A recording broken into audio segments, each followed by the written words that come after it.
We're starting the prayer revolution here live from New York on whatever day it is today. And we're It here. is Friday. Friday. Good to know. Very good to know. And we are here to bring the mood of prayer into our everyday life. That in moments of crisis, in moments of disconnection, where do we turn? Do I lean into my hard self-reliance? Do I lean into my mind? Do I lean into my old patterns of thinking and doing and controlling and anxiety and feeling that I got to figure things out, of worry? Or do I take it as an opportunity to lean towards spirit, lean towards truth, lean towards my inner guide? And usually it's during times of crisis that that opportunity is most viscerally available to us. But actually, the prayer revolution is that it's available at every moment. And so we are here today on a day in our lockdown, and we're here to start our morning prayer, to bring that in, and then we're going to talk about it for half an hour. Sound good? Sound like a good idea, everybody? Sounds like a good idea to me, Okay. Doyal. Let's do it. Super grateful to be with you, Bubba. I'm just appreciating the pause. And for those of us that are familiar with prayer, we know what we're about to jump into right now.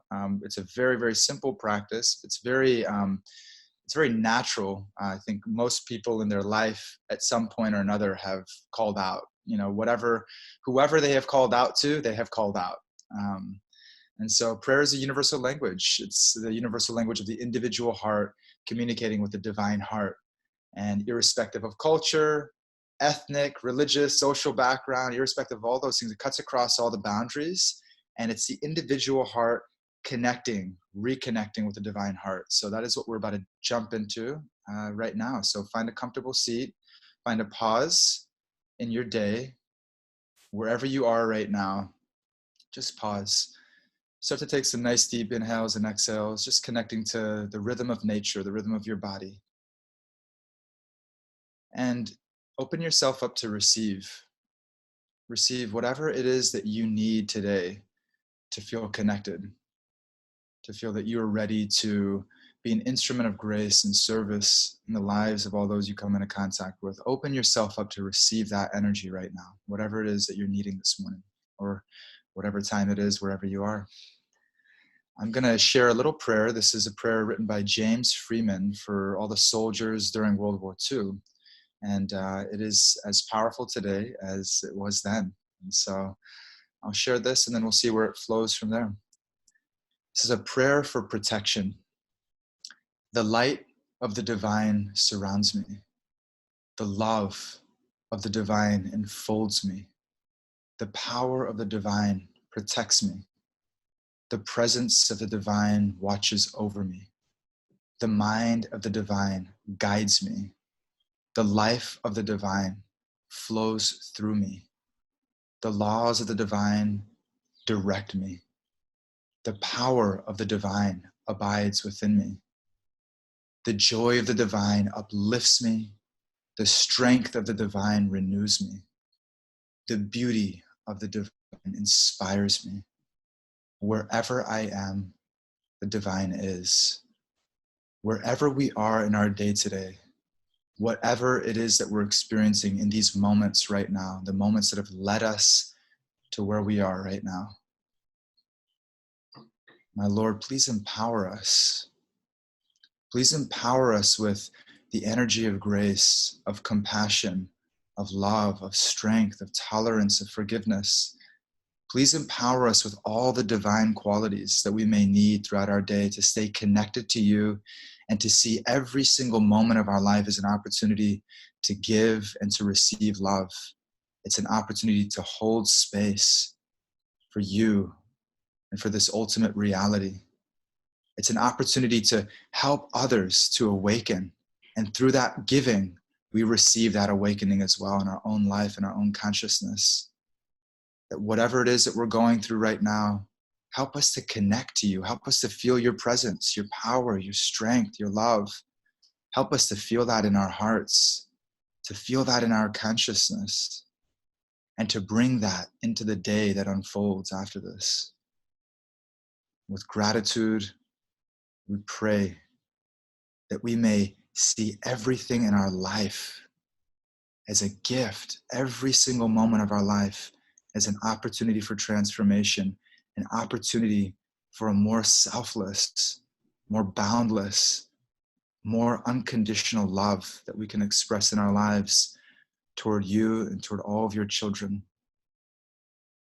Hare Krishna, Krishna Krishna, Hare Hare, Hare Rama, Rama Rama, Hare Hare.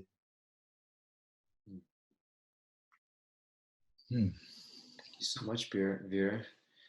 Soothed, comforting, compassionate voice that we all need at this time. Very, very grateful.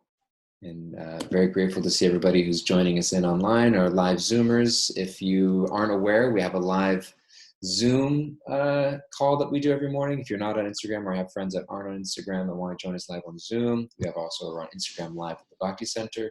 And starting soon, starting today or tomorrow, we're going to start posting these recordings on YouTube, the Bhakti Center's YouTube channel. So if you know anybody that wants to catch the recordings or listen to them after the fact or go back and review yourself, they'll be available there. We're slowly getting there, one day at a time. You know, we're slowly getting there. Our next step is to get some webcams so we can increase our video quality, and maybe I'll start shaving before the show. We'll see how it goes. We're getting there. But welcome everybody. This is our morning prayer and conversation. The purpose of us coming together is that we want to bring the mood of prayer into our daily lives. And in this time of seeming disconnection, crisis, fear, uncertainty, the thing that we're turning to most is connection to each other. But really that connection with each other is, it finds deep roots when we recognize our connection to a higher power. And so my connection to you, Veer, and to everybody else here that's listening, that's tuning in, you know, when we, every yoga class, you say, namaste, the divine spark in me honors the divine spark in you. So when I recognize your connection, so if I'm not connecting to you because you're another white male American, or because you're an Indian lady, or because you're a father, or this or that, but on a deeper level, what's that connection? And when we connect to that higher power, we connect more deeply to each other. So we're here for connection, and we find that connection through prayer. And we're here to redefine what prayer means. It's not just 5 minutes in the morning and 5 minutes in the evening. Help me find a parking spot. Help me find my keys. Help me pass my class. Help heal my friend, or help this virus go away. But it's help me see things from a different perspective, and help me. What is the revolution of consciousness in my own heart that needs to take place, so that I can see things with fresh eyes and with fresh perspective, because I know I'm not going to figure it out. And so I'm going to invite another person into the room, and I'm going to live with that moment-to-moment divine connection. So that's the prayer revolution. That's why we're here. That's what we're here to talk about. And I'm glad to be here, like every single day. I'm glad to be staring at all your face here and everyone else's faces, and seeing all of our Instagram livers interacting with each other. We got Naushin saying hi to Chandler, and Chandler saying hi to Naushin, and we got our wives sending laughing emojis at us, and so it's all good stuff. How you doing, Veer? I'm doing great. I am. I'm coming through on IG Live, right? I see you. You're right there. Okay, cool. My things. I'm not getting any of the feeds from anybody, so I'm with you. You're gonna keep an eye on everybody. I see you at least. Cool. Awesome. I'm doing good. I was laughing this morning in meditation. I get this little, like, this beautiful little inner laugh every now and then where it's just that, you know, it's like, what am I looking for in my life? Like, really, what am I looking for? And it's like those little glimpses and those little moments of like, oh my God, I'm just looking for you, my Lord. You know, like I'm just looking for that closeness to you. And just a moment of that closeness, it's just like a rush of joy and confirmation and clarity and insight. And so I noticed my mind doing its normal monkey thing, bouncing around, thinking all different types of ideas and thinking of prayers and thinking of that. You know, it's just like, whoa, like, hey, I'm in a living dialogue with the divine right now, not even paying attention to him, you know? And so then just to, you know, to drop back into that is like, wow, I'm just trying to hear this mantra. I'm just trying to hear these these divine names that are really non-different, that are fully the full embodiment of the divine, the full personal universal embodiment right there, just in that name, any name of the divine. And so I felt that little glimpse, that little sunshine come through, like, hey Baba, that's all you're looking for, you ain't looking for nothing else. I just was like, that little giggle of like the confirmation of really, what am I looking for in my life? It doesn't matter. It doesn't, everything that, all the, what am I going to do? All the things that I may do in my life, they're so meaningful when I feel that connection.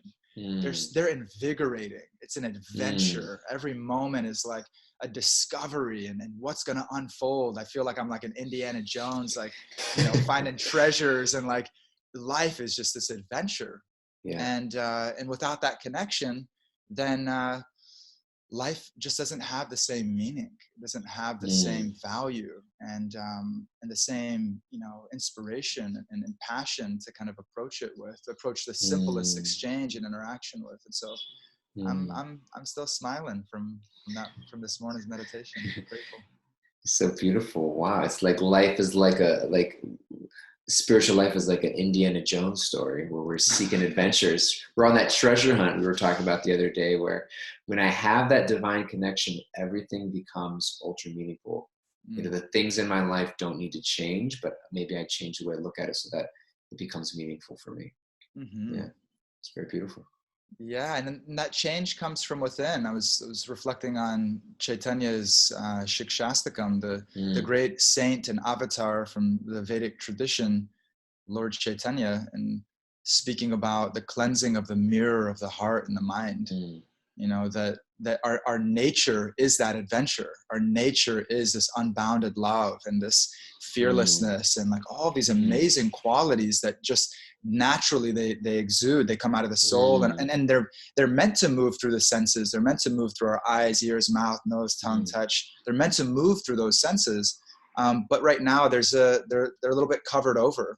And so, the soul is trying to express itself, but it's getting filtered through dust and dirt and, our traumas and our heartbreaks, our traumas, our conditioning. And so just that, feeling a little of that glimpse today, just going in and going into that process of cleaning my heart, cleaning that mirror. That is, if I just clean that mirror, then it reflects back pure nature of the soul. It reflects back all these beautiful qualities that we talk about. And it's not wow, that's on fire. That's a sound vibration right there, right? Sirens, sirens is going on. Daily reminders. Reminders. Yeah, totally. I remember Radhanath Swami talking about the sirens and saying, hey, a siren either could put you into fear and anxiety, or it could be an alarm bell that helps to wake you up to spiritual life. So you're waking me up right now. And that process of meditation, the process of prayer, the process of chanting mantra, the process, what we're doing right now, we're in this cleansing process. Yeah. We're in it. And as we stay in it, we expose ourselves to it. We get in the sink and get scrub-a-dub-dubbed, through this spiritual energy and the spiritual connection in our relationships. Then the nature of the soul, it just starts to shine forth. So I got a little grease off today and got that little glimpse this morning, and feeling grateful for that. Yeah. We got yoga, like Mike said, we got a garden, a treasure hunt, a camping trip. What a joy spiritual life can be. If you've been tuning into previous shows, we've been talking about how spiritual life is like a garden of the heart, or we're on a treasure hunt to find life affirmations, and we're on a camping trip. Everything you need in life that's in backpack. And now we're doing some house cleaning. We're doing house cleaning, bro. We're doing cleaning out the closet. And it's excited. Somebody else mentioned here that I'm fearless by nature. I just forget. It's so beautiful. Oftentimes the translations of some of the Vedic literatures we read, Srimad Bhagavatam or Bhagavad Gita, yogic literatures, the translation we read was written by Swami Srila Prabhupada, whose name at birth was Abhay, or Abhay Charan, which Abhay literally means without fear. It means fearless. And it's and the name for the spiritual world in Sanskrit is known as Vaikuntha. Vaikunta means without anxiety. Mm. And abhai means one without fear. Without bhai, fear. And so it's the nature of the soul to be without anxiety. And so the material world, if the spiritual world is known as without anxiety, the spiritual world is by nature full of anxiety. Mm. And that anxiety creates fear. But the nature of spiritual consciousness is that we become fearless because we remember that the things we're worried about losing, we can't actually lose. Mm. And if it's something that we can lose, it's not worth worrying about. Mm. And that's remembering spiritual consciousness of just kind of like learning to stop worrying about the things that can be taken away from us because they're not as important as we think they are, and learning to have comfort in the fact that the things that are most and really important can actually never be taken away from us because they're eternal and they're linked to our eternal nature. And Mm-hmm. so it's kind of like whether you see it as a treasure hunt or as a cleaning journey, you know what I mean? But the heart is by nature full of Sat Chit Ananda, eternality, bliss, and knowledge. And really, it's just a matter of just Mm-hmm. clearing out the rubble that's blocking that sunshine from shining through. Yeah. And something beautiful that came up to me this morning as you were thinking, I was thinking about this because I did something scary yesterday. I did something kind of like frightening to the ego. Is I started to comb through our previous recordings of our shows and listening to myself speak and listening to my big face on the camera, you know. And first thing I'm realizing is that I think it's important for us to start putting the camera a little bit back, because sometimes I'm just like, when you're looking at it on YouTube and you see my big face like this, it's like, oh my God, you know what I mean? So it's like I gotta shave, gotta get a webcam, all these things. And then also when you start, if you've ever done, you start listening to yourself speak, it's kind of mortifying. It's like, oh my God, is that what I sound like? Is that my voice? Am I making sense? You know what I mean? You just kind of like all the insecurities just pour out of you. Mm. And so, I had to comb through them because I had to start taking some notes and start putting titles on them. And we're going to be looking for a note taker. We need a scribe on our daily podcast, somebody who can take notes for us so that we can post those notes on our description for each episode and title it accordingly. But I was doing that last night. And so that was just a moment of vulnerability and honesty of just like being mortified, looking at myself speak and talk. You look great, by the way, Vira. You look great. You sound great. So keep it up. Keep it up. But Thanks, buddy. But I was thinking about that, and I was also thinking about this morning when you're talking about, it just came up right away when you're talking about your morning meditation and prayer session of chanting, and that's like, wow, like I'm not even the controller of my own spiritual experience. And I was thinking of this verse from the Bhagavad Gita that when Krishna's telling Arjuna that he's a spirit soul and that he's immune to the situations of this world, but at the same time he needs to act in this world, and we need to perform our duties on a daily basis. And he says, you have a right to perform your prescribed duties, but you are not entitled to the fruits of action. Mm. Never consider yourself the cause of the results of your activities, and never be attached to not doing your duty. Mm. And so it's like we have our duties to perform on a daily basis, and we also have our spiritual duties to perform on a daily basis. And I'm not even the cause of the experiences I have in my spiritual practice, and I have to be completely detached from them. You were quoting Guru Jambabu in his book, Japa, where he was saying that, you know, like, hey, all I have to do is just show up every day in my practice. Mm-hmm. Whether that the feeling of peace or joy or anxiety or worry is not mine to control. Let me to be detached from whatever experience comes, but let me commit myself to perform my duty, but be detached from what comes from it. Mm-hmm. It's so freeing. I love it. It's Very freeing. What immediately came to me. It's so freeing. Fear, it's free. You're free from fear. Yeah. I don't have to worry about the outcome. All I have to do is worry about what I have control, which is showing up. Yeah. Yeah. Right? When you're sharing, exactly. When you were sharing that, it was like that leg of Dharma, right? That principle of discipline, and how it's described oftentimes as whatever it is, whatever circumstance I'm in, is showing up 100%. So if I'm sitting down to meditate and you know, call out the names of the divine, and the baseline of that practice is to hear the mantra, and whenever the mind drifts away, to bring it back and hear the mantra, and just to be in that process. If I'm in that process 100%, if I'm 100% committed to it, I'm showing up 100% for it, the results, okay, I let go of the results, but the results will be there. just showing up 100% to a conversation, just showing up 100% to our work, to our duty, showing up 100% a friend in need, or to our meditation practice, showing up 100% to wash the dishes or to scrub the floor in the house, or to whatever it is, showing up 100% to it. That's where fulfillment is. That's Yes. where fulfillment is. It's not in fearing or in trying to control the outcome of it. No, it's just showing up 100%. And then at the end of our life, or at the end of the game, at the end of the day, we sleep peacefully knowing we gave it everything we have. Yeah. We gave it everything we have in that moment. And that's where fulfillment is in that showing up. Yeah, totally. I saw this sign once. It was like a picture of somebody like swinging like a baseball bat, and the ball was coming right at the bat, and it said, "Success is when opportunity meets preparation." You know, and so it's like, where do I fit in that equation?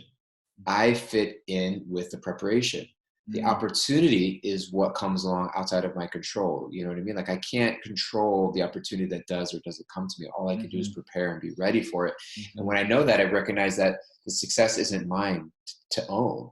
You know what I mean? Because I could show up every day, but if the opportunity doesn't come, or if the other, like, it has to all come together, and it's not going to all come together just by my doing. And so the next verse of the Bhagavad Gita that Krishna mentions here is, perform your duty equipoise, Arjuna, abandoning all attachment to success or failure.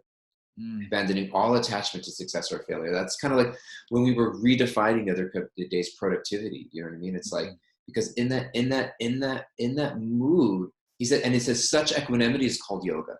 Yoga is when I can act in the world, and I can act on a daily basis, perform my duties with full heart, but be detached from the success or the failure, recognizing that success or failure is not in my control, that the success is not a outcome of the quality of my behavior, that it's simply my actions is an expression of my sincerity to partner with a higher power that will actually be the doer of what results in life.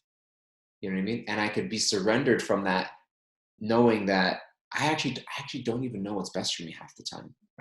So let me just do my best and surrender the results of something beyond myself, because sometimes I think I know what's best for me and I don't. You know what I mean? Sometimes I think I want something, but I really shouldn't. You know, sometimes I think I want a certain outcome, but that's maybe not that's the outcome that's best suited for me and the people around me. So let me not get lazy. Let me not get despair. Let me not get hopeless. Let me not think, when is this going to turn around? We talked about planting mango trees yesterday. They take a long time for fruits to bear. But perform your duty equipoise, Arjuna, abandoning all attachment to success or failure. Such equanimity is called yoga. And then Srila Prabhupada goes, and the purport is so beautiful. Krishna tells Arjuna that he should act in yoga. And what is that yoga? Yoga means to concentrate the mind upon the Supreme by controlling the ever-disturbing senses. And who is the Supreme? The Supreme is the Lord. And because he is telling Arjuna to fight, Arjuna has nothing to do with the results of the fight. Gain or victory are Krishna's concern. Arjuna is simply advised to act according to the dictation of Krishna. The following of Krishna's dictation is real yoga. And this is practiced in the process called Krishna consciousness. By Krishna consciousness only can one give up the sense of proprietorship. And so it's kind of like we have this idea of being surrender, of relinquishing control. Well, I can only do that if I trust that somebody else is in control. You know what I mean? Like, it's like I'm driving the wheel of a car. Why would I let go of the wheel if I don't think anybody else is going to grab the wheel? And so it says we could only give up that sense of proprietorship through spiritual consciousness, because I recognize that actually somebody else is driving the ship. And so I think that prayer and meditation and spiritual practice and yoga, as it's being described here, it's starting to trust gradually that someone else is driving the ship, and it's okay for me to let go of the wheel. Right? Yeah, it's beautiful. I mean, just that distinction that you were making, and showing up 100% for whatever that action is, showing up 100%, and then just letting go of what I think the outcome should be, what I think, which is just going to be based on my conditioning. Like, this outcome will be pleasurable, this outcome will be painful. And so then I don't really know what's actually good for the growth and the transformation of my heart, my soul, my consciousness. I don't necessarily know that, but I can trust that whatever the result is, it is that treasure. It is that gift. I'm showing up 100% to perform my duty, showing up 100% in my relationships, my work, my meditation, whatever it is, whatever the action is, showing up 100% in that consciousness that, hey, this is an offering to you, you know, hey, this is for you. I'm doing this. I'm doing everything I can to align myself to be an instrument of your grace, of your gifts in the lives of the other people, the people that I come into contact with. And whatever the result is of that, that's a gift.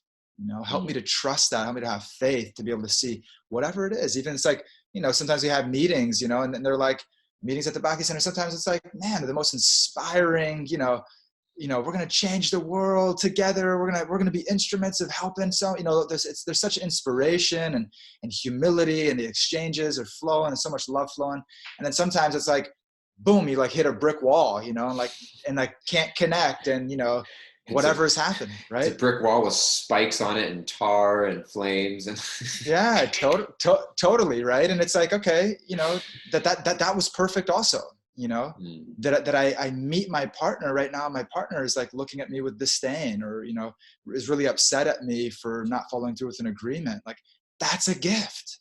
That's a gift. It's an opportunity for me to connect. It's an opportunity for me to transform. And so I think not attaching is such a huge thing that you're talking about right now. It's like not attaching to those results, you know, like whether it's victory, it's defeat, it's pleasure or pain. It's like not labeling that as good or bad, not getting in that duality game of measuring and weighing, you know, this is good, this is bad, this is good, this is bad. Because we're gambling with our fulfillment. We're gambling with our happiness, and we're taking ourselves out of the discovery. We're taking ourselves out of the adventure, out of the Indiana Jones, out of the despair, the challenge, the difficulty. Like that's not part of it. That's not good. That shouldn't be happening. We're taking ourselves out of this adventure when we do that. So yeah, I love these verses you're referring to, and how empowering they can be to help us to stay connected through whatever is happening in the dualities in our life. Yeah. Thank you so much. Thank you, Bryn, for posting Bhagavad Gita 2:48. Yeah, we just read from the second chapter, 47 to 48 verses. Bryn's our scribe. Bryn, maybe you're going to be our scribe every day, taking notes for us. We need someone who we say something and they post it on the chat board. So we'll be reaching out to you, Bryn, to hire. It's we have great benefits. It's no pay, and you get just to do service. Just joking. But you know, I was thinking that can be our Bryn, for the geek emoji. It's like that's my meditation for today, and that's meditation for us, is to just to think, just to become aware. What are the things I'm afraid to let go of control of? What are the things in my life that I'm afraid to let go of control? Not to like stop caring about, because the Bhagavad Gita is like, Krishna says fight. Again, the words fight because life is a battlefield, and we show up every day and it's like a battle. We feel that internal battle every day with ourselves and with the world outside of ourselves. So it's not easy. It's not that we just stop caring and we're like, oh, God's in control and woo, I don't have to worry about nothing. It's like, no, show up and be there, be an instrument. But it's like, what can I start to relinquish control of it? Is it my family? Is it my finances? Is it my marriage, my partnership? Is it my career? You know, is it my health? You know, what is it I'm really can relinquish control over? To still show up 100% for, but start to turn over the outcome, the success or failure in these areas of my life to something much greater. You know, something the other day I put on Instagram, like, you know, asked me a question. Somebody asked me a question, you know, what was the moment that you felt yourself stepping into the role as a teacher? And it's a very interesting question, because it was like, you know, it's only in the last year that I've actually started teaching more. And I said that, you know, I've never really thought of it like that. For years of my life, I always felt self-conscious or nervous. Like I've always wanted to speak more and to teach more and offer something. But for just years, it just never kind of clicked or came together. The self-conscious or the opportunities or not being asked or, and it's just in the last year, I just said, I've always struggled with it, but just I started to teach when I started getting to be asked more. Mm, My friend Raghunath asked me to go and teach a wisdom training at go to an eco village. For years I've been thinking about wanting to do a podcast, doing a leadership podcast or mm, something. And then this whole thing hit. And one day we're like, let's just go live and start talking. We mm, did it, and here we are. And it's like, you know what I mean? It's like I may even think that there's a vision or purpose for my life of what I want to do, but sometimes the circumstances just need to be aligned, and I have to sometimes wait for something to reach out and pull me into it, because like I'm not going to force it to take place. And so for myself, as somebody who's now teaching more and sharing more and appreciating that opportunity, I'm recognizing that I'm just being called into a particular role at this time in my life, mm, and that may be taken away at some time later. mm, You know what I mean? I may be pulled in some different area of service. mhm. But, on a personal level, whether it's the service that I'm doing or the career that I'm doing or my finances, where can I release control and just surrender, of what I'm meant to be doing at this time in my life, and how does God see these aspects of my life unfolding? You're such a great example of it, bro. As you were sharing, I was just thinking about you and thinking about our relationship and just thinking about the roles that you've played for Bhakti Center over the years, and that you have what I believe and what I see has always been steady in your consciousness is you're showing up to serve. Like whatever you're being asked of, like you have lived that. You've lived that to the T in my experience of you the last 10 years is whether it was running a restaurant, right? Or whether it was running programming or whether it was running operations or whether it was being a chef or festivals and whatever it was, like you're like, hey, like I'm a team player, like I'm on the divine's team, like whatever's being asked of me, whatever God is asking of me through the people of the world, through the voices that are asking, hey Doyal, we need you here, hey Doyal, can you help here, even if it wasn't the podcast, even if it wasn't like, this is what I want to do right now. I want to do this, this, this, and this. And it's like, no, like, what is God asking of you? And you submitted to that, you surrendered to that again and again. And you being on this podcast right now, our community group was asking, they're saying, hey, can you guys just go online? Can we just have a little morning, like, Sangha each day, and then community members reaching out and saying, hey, can you guys go on? Mm, People asking you to go online, people asking you to share. And I think it's such an empowering place to be in, mm, when we can feel it's not my desire, it's your will. It's not my desire. And it may be something that actually it may be aligned. It may actually be our nature. It may actually be a desire that we do have, but that's not first.